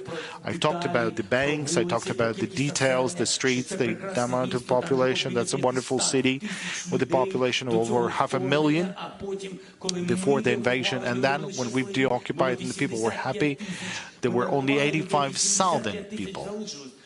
Only 85,000. Someone was forcibly deported, others were killed. We found graves, someone left the country, and when we've deoccupied in a week, a couple of thousand people have returned. Like what Russia has done. They've deployed weapons on our territory and started firing from the other bank of the river Dnieper, knowing that our weapons would not be able to hit them. And they were killing civilians. And now there's people being killed. And so the people were leaving the city. And where are they heating? They're heating bus stations, electricity, potable water supplies, gas supply pipelines. That's what's happening. I mean, you try to go to the hospital, they're heating hospitals and schools. So that's what happened. And it's hard to find information like that. So even if you be reading things like that, you know how many spams are there in addition to the correct information. That's why any person, different leaders, they're reading, they get reports from intelligence, but still, I mean, you can trust that or not. You need an emotion as well. People would need to understand this, and they would need to receive true information from Ukraine. So that's why we need to talk to Africa, to Latin America on different matters, and really we need to talk to US, to EU, so that we would be provided with long-range weaponry. This is a challenge. Another bigger challenge is the aircrafts, but we need to exert pressure. We need to keep on talking. Thank you. Now the fifth channel.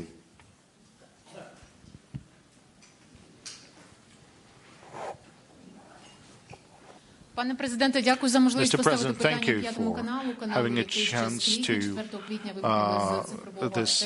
have this question by the fifth channel. We were disconnected from the news environment. We're not allowed to operate. But when US and NATO were warning about full-scale war, you called upon the Ukrainians to not listen to the provocation. Now, do you kind of rethink that shouldn't be the case? And do you think that it was your personal mistake that the citizens were not well prepared for this war? And what could be the punishment for the ex-head of the Security Service of Ukraine and your friend Ivan Bakanov? Do you think he's in Ukraine? And do you agree that because of SSU? Thank you for report. It was good. I thought I was here on the 24th of February. I wasn't going anywhere.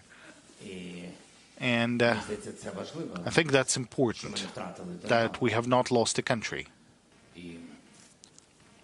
And yes, it's thanks to the people of Ukraine, and that's thanks to the armed forces of Ukraine. And I guess that's thanks to me as well, a bit.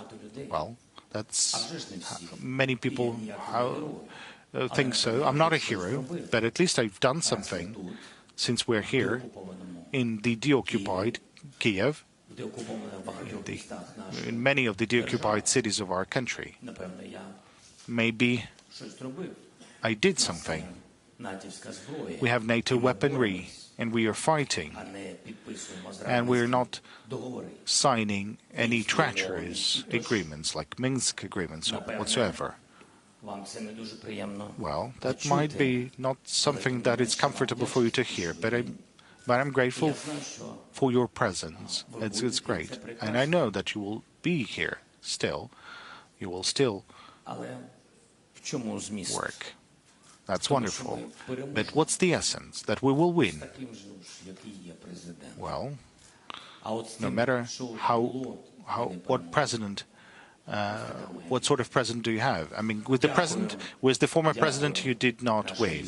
So I'm grateful to the journalists, to soldiers, to journalists. And it's good that you're on TV, and it's good that despite different accusations that I'm a president of Ukraine, that I have destroyed the Russian presence in the Ukrainian parliament, I have destroyed the Russian channels in Ukraine, and I have destroyed the oligarchs. I'm sorry, but one of those oligarchs is the owner of your country, of your channel.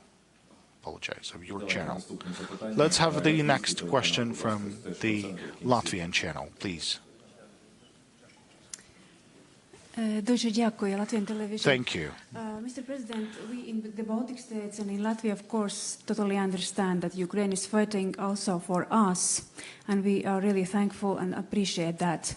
But you also mentioned that Russia might be interested in to attack NATO member states. So after all this very extremely difficult year and bearing in mind all your experience, what would you advise to the Baltic states how to live in this time? Despite that we are NATO member states, EU country, but still we are bordering Russia, and we have been threatened all of the time. Thank you. From the first day, thank you very much. I really appreciate for all that support the Baltic countries gave to Ukraine, and you know that from the first days of occupation and even before it, we had such important conversations and decisions from all the Baltic countries. Especially, I had meetings with Gitanas Nausėda, the president of Litva, and Lithuanian president, and with Latvia we have, and Estonia. All the countries are on our side from the very, very beginning. And when I'm speaking about very beginning, we are speaking about 2014. So it's so important that we have such friends, strategic friends, really warm friends, real friends. That is important.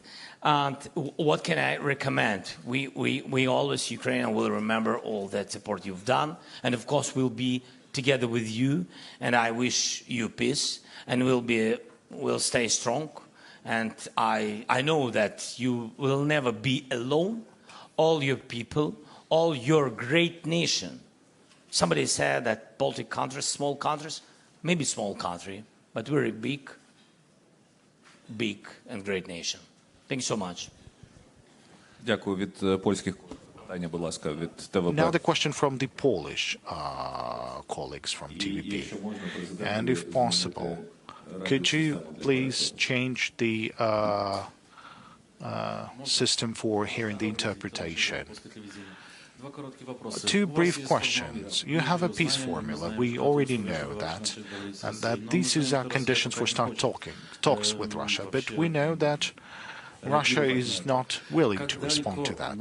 Now, how far do you need to go in order to make Russia sit at the negotiations table? Or the only way is to make Russians withdraw their forces? Or maybe, I don't know, have Ukrainian tanks in Moscow. And since we have television colleagues from many countries, there are people waiting for the safe skies in Ukraine. So Germany, Romania, Poland, UK, Spain. Now, what would you tell well, any message you would like to address to the Ukrainians, to refugees staying in those countries, since we have so many journalists from those countries? Well, in the beginning, you said about negotiations. I think that under current conditions, that's something we've already talked about this. But still, we need to be strong. And in order to be strong in any negotiations, Ukraine needs to be strong on the battlefield. Now, in this case, you can reach a fair peace under conditions of a civilized world. And I think that's the most important. If you retreat, if you are occupied, if you are diminished, and that's what Russia has done by reaching Kyiv when they've occupied a part of our country. And you've seen their response. They've provided ultimatums, they were torturing people. So we know the result when they're strong and when we are occupied. That is why I think that it's important to be strong on the battlefield, that you will have a strong position on the negotiations. So let's reach that step. Let's deoccupy as much as possible. This is very important to us. We will be stronger. That's first. Now, the second part. Now, what can I tell to our Ukrainian fellow citizens, since we have so many journalists from different countries in this room? Something is happening. Okay, so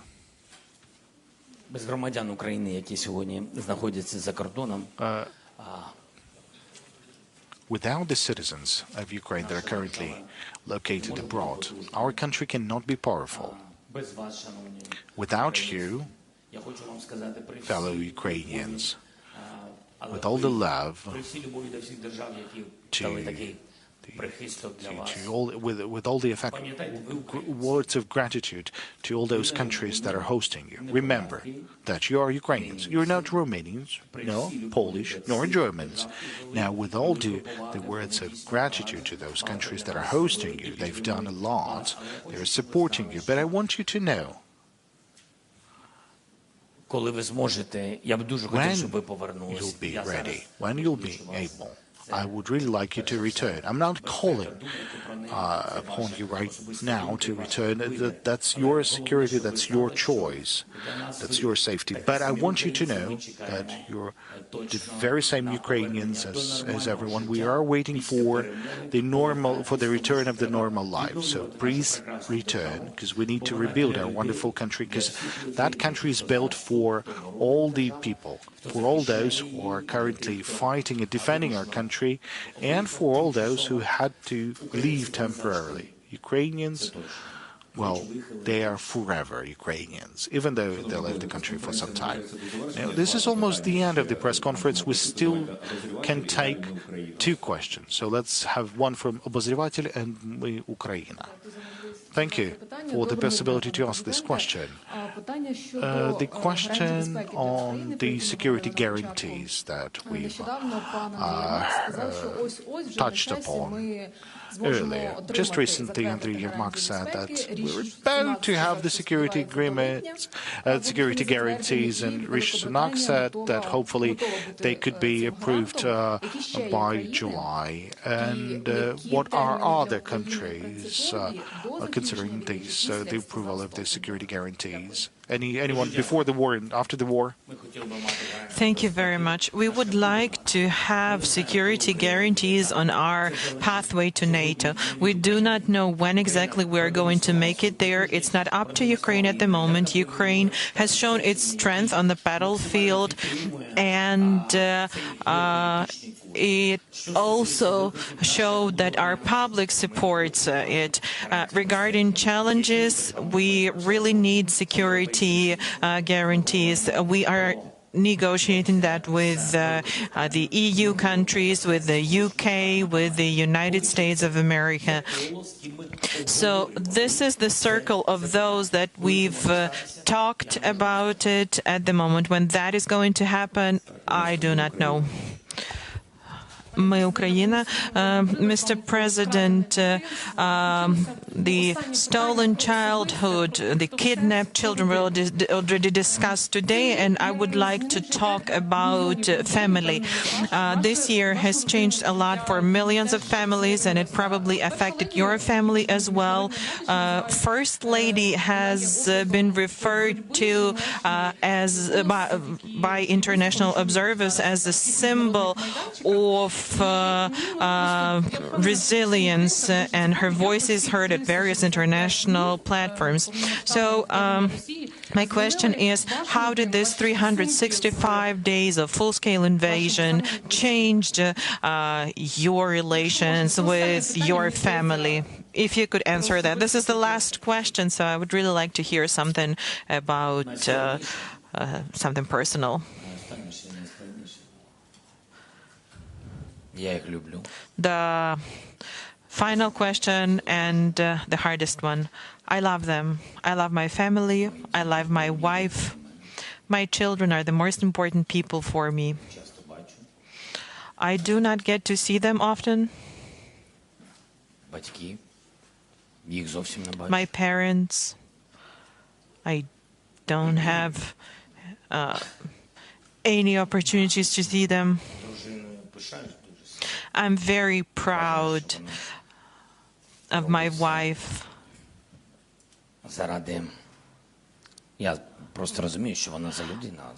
I know what kind of person she is, and I know that she is doing everything she can for the sake of children and the country, and of course it's a great thing for her to do something for the sake of me. Well, on a joking note, they're all in my heart, of course.